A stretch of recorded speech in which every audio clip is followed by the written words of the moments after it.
CNBC TV 18, celebrating 15 years of leadership. This is Morning Call, live from CNBC TV 18 headquarters in Mumbai.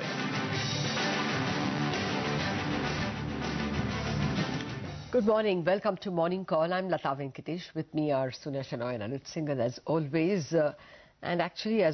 there are jitters coming from the global markets as well. It looks now like just a one-day wonder, the way in which the Nikkei climbed on the back of those tax cuts that were announced yesterday. That monster 7.7% rally is now looking a little distant as more than half of those gains have gotten erased. We are waking up to rather negative handover from both US and Asia. Oh yes, and the Dow saw a 240-point cut yesterday. I was going through some of the trader notes where they indicated that a lot of weak hands had entered into the two-day move that we saw on the Dow, and those weak hands actually sold into the weakness that we saw yesterday, and hence we saw quite a bit of pressure. Also, the job openings, the data that came in, it rose to a record of 5.75 million in July from around 5.32 million in June. That's the job openings data that came in. So the indication is that perhaps now there is an affirmation of stronger job numbers, and perhaps that could lead to the first Fed rate hike coming in September. But apart from that, Lata, what are the other global cues that we're looking at? Well, that jolt data, the job openings data that you're referring to was what yesterday was taken positively. I mean, what I mean is day before yesterday, when we got the cues from US yesterday, that if the Fed actually hikes, that would be actually a show of strength. But overnight, that confidence appears to have waned. Overnight, we've got a lot of negative cues for emerging markets. The first of them was Brazil being downgraded to junk status. This could be the first of other downgrades that will come in emerging markets. And Brazil is one big boy in the emerging market basket. I mean, first of the BRICS countries in the abbreviation itself. So it's not a small news.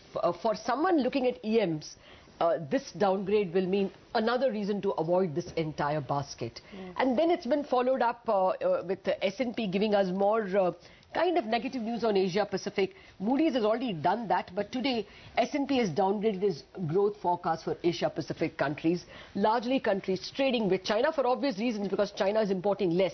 This is a fallout of that, day before yesterday's China data, which showed an import contraction of 14.5% on the part of China. So, more cuts coming because of that.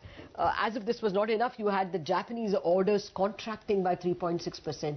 for the month of August. In July, they had actually risen. So that came as another blow, which took away whatever shine there was because of yesterday's tax cut announcement in the Nikkei market. And then, of course, you got that inflation number from China, which indicated probably things were not so bad. The expectation was for a 1.9%, 1.5% CPI. CPI has risen by 2%. One would normally take it very positively, but it's accompanied very much like India by the producer prices contracting by 5.9%. I mean, we speak of deflation at 2% WPI and a CPI of 4%.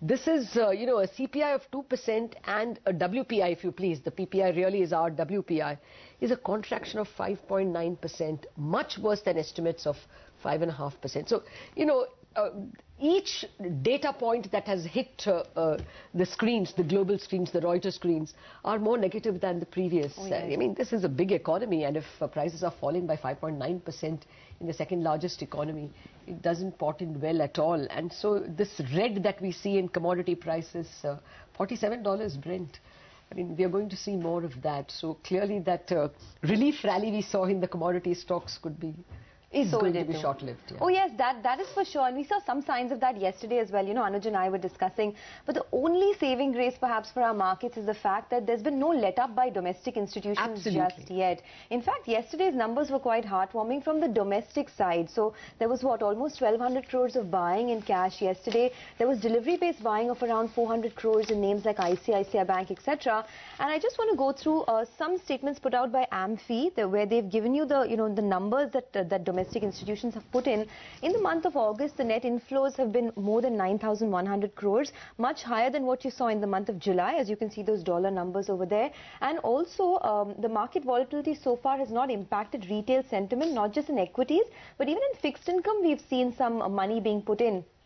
Despite the lack of clear direction in terms of, the way the money markets are moving, in fixed income as well, there's been net inflows of almost about $2 billion. So the only worry from here on, and Anuj, this was something we were discussing earlier as well, is that, if there is a fresh wave of global risk aversion, then what if the domestic side of the business also lets up a bit? Morning, Sonia. Morning, Lata. Two or three things. One is that, you'll remember yesterday the point was that 78.80 was the level to watch.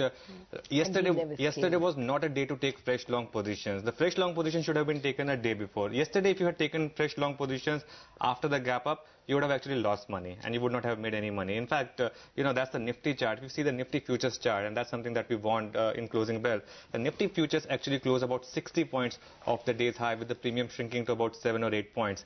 That was telling you, clearly that the rally was showing signs of fatigue.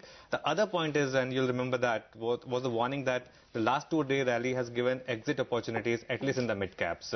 It was time to move out of mid-caps and get into the comfort of cash. And I think that's something that will play out. For me, the big question now is that, is the relief rally entirely over? And are we now getting back to 75.50? Because if we do that, in that case, the market will not stop at 75.50. In that case, the market will go much lower, maybe even 7,200 or 7,100. But there's still about a cushion of 300 points from here. And today, while the SGX Nifty is indicating a 1% gap down, the more interesting bit would be, does the gap down get sold into further and we see further lower levels? In that case, this market is decisively bearish. But if you see relief rallies and that are not sold into, then I think the bulls can still hold out. I think this DI buying is telling you that it's not just short covering. There's clearly a lot of buying that's also taking place, because yesterday's buying was also on very high volumes. The FI selling was also on high volumes, and the DI buying was also on high volumes. These global cues have really hurt the bulls at the worst time, because yesterday's F&O data was turning positive after a really long time.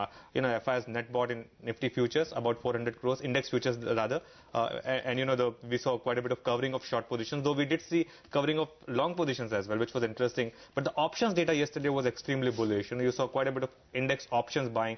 8,100 calls were bought. 7,800 calls were covered, the sell positions were covered. So in that sense, it was a bit of a positive data.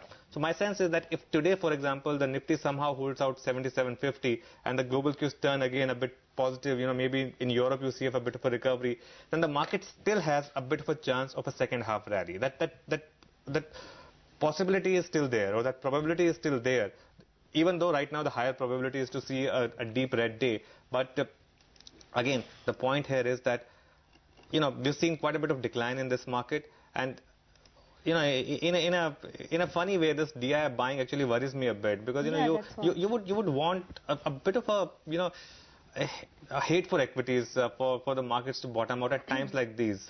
I think there's one leg of selling which is left in this market, Sonia, and that selling would happen when stocks like levers start to tumble, for example, when stocks like Lupin, for example, start to tumble, when the bluest of blue chips, when the highest of high quality stocks, when HDFC, for example, tumbles another 10% from here on, that could happen in this market. That would be the more durable bottom for this market. As of now, being a big bull or being a big bear is not going to give you too much joy. It's time to be a complete chameleon.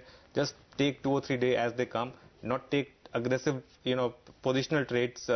Wait for the Nifty to either take out, say, 8,100 on the way up or 75.50 on the way down. If you want to take aggressive positions on either direction, till then, take each day as it comes and use all rallies to actually lighten positions, especially in the junk stocks, in the non-quality mid-caps.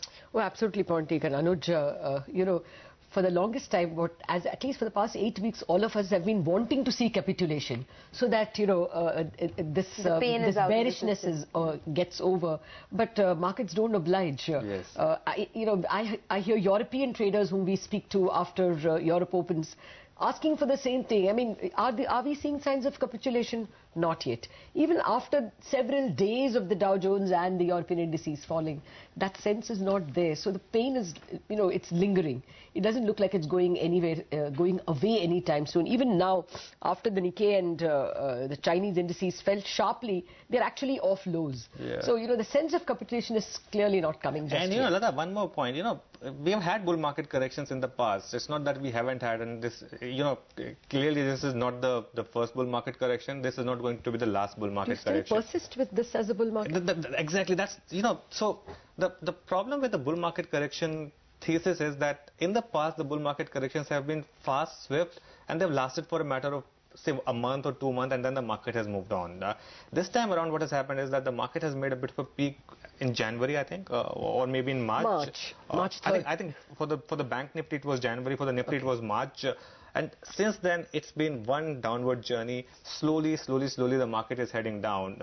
It's not been that your classical, 1 month the market goes down 15%, a lot of people are out, and then the market moves on. It's not been that kind of a market. So that's also a bit of a worry that is this just a bull market correction, or is this something more? Well, if you looked at the global cues, it's a little difficult to continue with the theses of bull market, at least at this point in time. All right. Well, we have lots of guests